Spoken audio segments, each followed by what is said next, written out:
सावन का महीना चल रहा है और हरिद्वार में श्रद्धालुओं की कतार लगी हुई होगी। यानी कि कई हजार या कई लाख लोग जो हैं कांवड़ लेकर आ रहे हैं और भगवान शिव पर जल चढ़ा रहे हैं। लेकिन इनमें से कुछ व्यक्ति ऐसे होते हैं जो उस जगह पर जाकर ना ही तो पवित्र मन से जाते हैं और उस जगह को जाकर गंदा कर देते हैं। आज की घटना में भी कुछ ऐसा ही होता है, जहाँ पर 3-4 लोग जो होते हैं एक कांवड़िए की बहन के साथ कुछ ऐसा करते हैं जिससे उसके भाई को इतना गुस्सा आता है कि गुस्से में वो कुछ ऐसा कर देता है। चले तो बिना देरी के इस घटना को शुरू करते हैं और जानते हैं कि इस घटना में क्या होता है। नमस्कार, आदाब, सत श्री अकाल, हर हर महादेव। मेरा नाम रूपा है और आज की घटना मध्य प्रदेश का एक ज़िला लगता है बालाघाट। दरअसल इसी के अंतर्गत आने वाला एक गांव, जिस गांव में रहने वाला एक व्यक्ति जिसका नाम रमेश होता है। रमेश जो होता है अपने माँ बाप और अपनी एक बहन के साथ रहता है। हालांकि रमेश जो होता है उसके एक भाई और होता है, लेकिन भाई जो होता है उसका देहांत हो चुका था। यानी कि भाई जो होता है बहुत बीमार होता है। रमेश और रमेश के पिता जो होते हैं उसे हर जगह दिखा कर लेकर आते हैं। वे हर मंदिर जाते हैं, हर जगह जाते हैं, यानी कि हर हॉस्पिटल जाते हैं, लेकिन उसका भाई जो होता है वो बच नहीं पाता और एक दिन उसका देहांत हो जाता है। तो अब घर में रमेश, रमेश के पिता, रमेश की माँ और रमेश की बहन होती है। रमेश जो होता है अभी इतना जानता नहीं था बाहर भीतर का काम, क्योंकि उसका बड़ा भाई जो होता है उसके सर पर सारी जिम्मेदारी थी। लेकिन जब बड़े भाई का सर पर से हाथ उठ जाता है तो रमेश जो होता है उसे टेंशन होने लगती है कि मैं अब करूँ तो करूँ क्या। इधर उसके पिता जो होते हैं वे बीमार होते हैं, उनकी भी गांठ होती है शरीर में, वे भी कुछ ज़्यादा काम कर नहीं पाते हैं। अगर वे थोड़ा बहुत काम कर दिया करते थे तो पशुओं को चारा ला दिया करते थे और खेतों की ओर घूम कर आ जाया करते थे। लेकिन इधर रमेश जो होता है वो सोचने लगता है कि मेरे सर पर बहुत सारी जिम्मेदारी आ गई है, मुझे कुछ करना चाहिए, मुझे अपने माँ बाप के लिए कुछ करना चाहिए, मुझे अपनी बहन के लिए कुछ करना चाहिए। तभी रमेश जो होता है वो ब्रेड, एक फैक्ट्री होती है ब्रेड की, उसमें काम करने लगता है, उसमें जॉब करने लगता है। वहाँ से इतने पैसे तो नहीं आते थे जिससे कि वो अपने घर की, अपने परिवार की सारी ज़रूरतों को पूरा कर सके, लेकिन इतने पैसे ज़रूर आते थे जिससे कि वो अपने घर परिवार का पालन पोषण कर सके। इधर रमेश जो होता है वो सही से रह रहा था, उसका परिवार जो होता है बेहद खुशी से रह रहा था। लेकिन रमेश की बहन एक दिन बीमार हो जाती है और इतनी बीमार हो जाती है कि रमेश को अपना भाई याद आ जाता है और सोचने लगता है कि कहीं मेरी बहन के साथ मेरे भाई की तरह ना हो जाए। और मैं अपनी बहन को कभी नहीं खोना चाहता, मैं अपनी बहन के साथ रहना चाहता हूँ, मैं अपने माँ बाप के साथ रहना चाहता हूँ। रमेश की बहन जो होती है उसके पैरों में दिक्कत हो जाती है, वो उसे हॉस्पिटल ले जाता है। तो डॉक्टर जो होते हैं उसका इलाज कर रहे थे, लेकिन इलाज के साथ साथ वे रमेश को कहते हैं कि तुम्हारी बहन को दुआ की भी ज़रूरत है। हम इलाज तो कर रहे हैं लेकिन तुम दुआ भी करो कि तुम्हारी बहन जल्दी ठीक हो जाए। रमेश जो होता है जब उससे ये बात कहते हैं डॉक्टर साहब, तो रमेश महादेव से कहता है, कि भोलेनाथ से कहता है कि बाबा अगर मेरी बहन के पैर ठीक हो गए, अगर मेरी बहन सही सलामत हो गई तो मैं हरिद्वार में अपनी बहन के साथ कांवड़ लेने आऊँगा। जैसे वो ये सारी बातें कहता है तभी उसकी बहन जो होती है डिस्चार्ज हो जाती है। डिस्चार्ज होने के बाद वो उसकी घर पर ही सेवा करता है। घर पर सेवा करने के बाद उसकी बहन जो होती है वो ठीक हो जाती है। ठीक हो जाने के बाद उसे फिर से वही याद आता है जब सावन का महीना आ जाता है कि मैंने अपनी बहन के साथ कांवड़ बोली थी हरिद्वार से।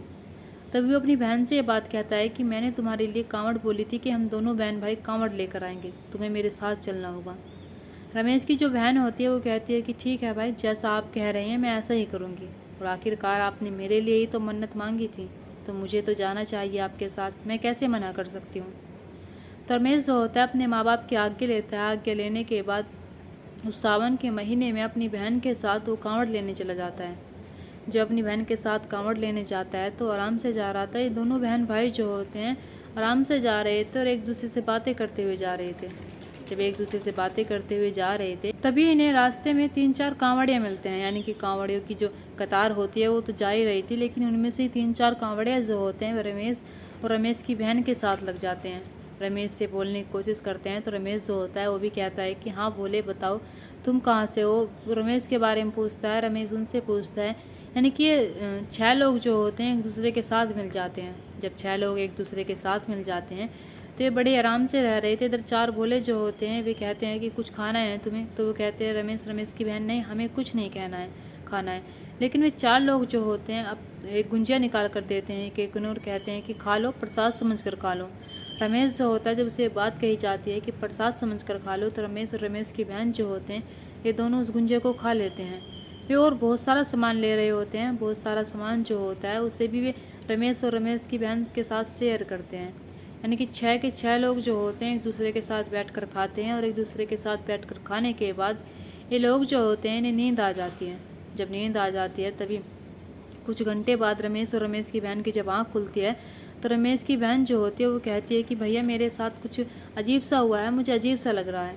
दरअसल वे 4 लोग जो होते हैं जब उन्होंने इसे नशे की जो चीज़ें होती हैं वे खिलाई थी दोनों को। खिलाने के बाद रमेश जो होता है अपनी बहन के साथ सो जाता है, लेकिन वे उसकी बहन को उठाकर ले जाते हैं। उठाकर ले जाने के बाद एक तरफ, जिससे कि ना ही तो उन्हें कोई देख सके, कांवड़िया जो होते हैं वे भी विश्राम करने लगते हैं। रात का समय होता है। जब रात का समय होता है तो ये 4 के 4 कांवड़िया जो होते हैं रमेश की बहन को एक सुनसान जगह पर उठाकर ले जाते हैं। उठाकर ले जाने के बाद उसके साथ छेड़छाड़ करते हैं, और छेड़छाड़ करने के बाद फिर से उसे इसके भाई के पास सुला देते हैं। लेकिन जैसे ही ये बात बहन कहती है उठकर, तो भाई जो होता है वो भी कहता है कि हाँ, मुझे भी अपने शरीर में अजीब सा लग रहा है, और ये 4 लोग कहाँ गए। तब इसकी बहन जो होती है वो कहती है कि पता नहीं भैया ये लोग कहाँ गए, शायद इन्होंने हमारे साथ कुछ किया है। तभी रमेश जो होता है वो कहता है कि जैसे हमें पहले मिल गए थे, सोचो इत्तेफाक से हमें फिर से मिल जाएंगे। हम उनसे पूछ लेंगे कि भाई तुमने हमें क्या खिलाया था जो हमें इतनी गहरी नींद आ गई, और इतनी गहरी नींद आने के बाद हमारा जो सर है वो चकरा रहा है। इधर बहन जो होती है उससे कहता है कि तुम नहा कर आ जाओ, नहा धोकर हम चलते हैं। इधर ये दोनों बहन भाई जो होते हैं फिर से चलने लगते हैं, यानी कि फिर से अपनी यात्रा करने लगते हैं। जैसे ही फिर से अपनी यात्रा करने लगते हैं तभी जब कुछ किलोमीटर दूरी पर चलते हैं तभी इनकी नज़र जो होती है उन 4 व्यक्तियों पर जाती है। और 4 व्यक्तियों पर जब उनकी नज़र जाती है तो वे 4 व्यक्ति जो होते हैं महिलाओं के पास बैठे थे, और महिलाओं के पास बैठने के बाद उन्हें भी खाने के लिए दे रहे थे। जब उन्हें भी खाने के लिए दे रहे थे तभी रमेश की जो बहन होती है उसे बहुत गुस्सा आ रहा था, क्योंकि उसे पहले से लग रहा था कि उसके साथ छेड़छाड़ की है, शायद उसके साथ जो खाने पीने की चीज़ें दी है उसमें मिलावट की है। ये कांवड़िया नहीं है, ये कांवड़ियों के भेष में हैवान घूम रहे हैं। जैसे ही उन महिलाओं के पास उसे बैठा हुआ देखती है तभी उनके पास जाती है। पास जाने के बाद एक का कॉलर पकड़ती है। कॉलर पकड़ने के बाद उसमें धड़ाधड़ करके एक के बाद एक रैपट मारने लगती है। जब रैपट मारने लगती है तभी रमेश जो होता है वो रोकता है। रोकने के बाद कहता है कि थम जाओ बहन। तभी उनसे कहते हैं कि तुम क्या कर रहे हो, तुम यहाँ पर आकर कांवड़ियों के भेष में जो श्रद्धालु आ रहे हैं उनका भी नाम खराब कर रहे हो। तभी रमेश जो होता है वो पुलिस वालों के पास जाता है। पुलिस वालों के पास जाने के बाद उनसे कहता है कि साहब देखिए 4 कांवड़िया जो हैं ये कांवड़िया नहीं है, कांवड़ियों के भेष में हैवान हैं, और ये हैवान घूम रही हैं। ये महिलाओं को और आदमियों को नशे की चीज़ें खिलाते हैं, उनके बाद ना जाने क्या क्या करते हैं। जब पुलिस वालों से बात कही जाती है तो पुलिस वाले जो होते हैं उन 4 कांवड़ियों को गिरफ्तार करते हैं। गिरफ्तार करने के बाद उन्हें अपने साथ ले जाते हैं। लेकिन इधर जो रमेश होता है उन महिलाओं से कहता है कि ये जो 4 कांवड़िया आपके साथ बैठे हुए थे, आपको नहीं पता था कि आपके साथ ही फिर क्या कर सकते थे। आप जानते भी नहीं थे, सोच भी नहीं सकते थे कि आखिरकार हमारे साथ ही ऐसा भी कर सकते थे, क्योंकि हमें पहले मिले थे। पहले मिलने के बाद हमें इन्होंने पहले खिलाया, खिलाने के बाद कुछ ऐसी चीज़ें मिला दी उसमें कि हमें नशा हो जाता है। यानी कि यहाँ पर रमेश जो होता है वो सही करता है, गलत हो करता है। रमेश जो होता है उसकी बहन के साथ तो छेड़छाड़ हुई थी, लेकिन वो दूसरों के साथ छेड़छाड़ ना हो इसलिए वो एक ऐसा कदम उठाता है, पुलिस को बुला कर लेकर आता है और वो उन्हें गिरफ्तार करवा देता है।